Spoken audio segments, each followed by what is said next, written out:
अफसरशाह केवल बुद्धिमान लड़कियों से शादी करते हैं।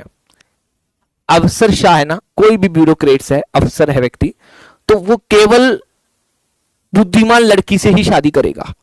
और अंकिता बुद्धिमान है, तो देखा जाए तो अंकिता किसी भी अफसर से शादी करने के लिए योग्य तो है, क्योंकि उन्हें बुद्धिमान लड़की ही चाहिए।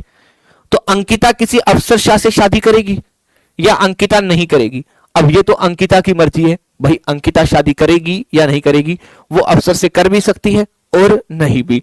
इसलिए हम इसका आंसर जो देंगे वो देंगे बी ऑप्शन, कि या तो पहला या दूसरा निष्कर्ष क्या होता है, अनुसरण करता है। ठीक है, चलिए।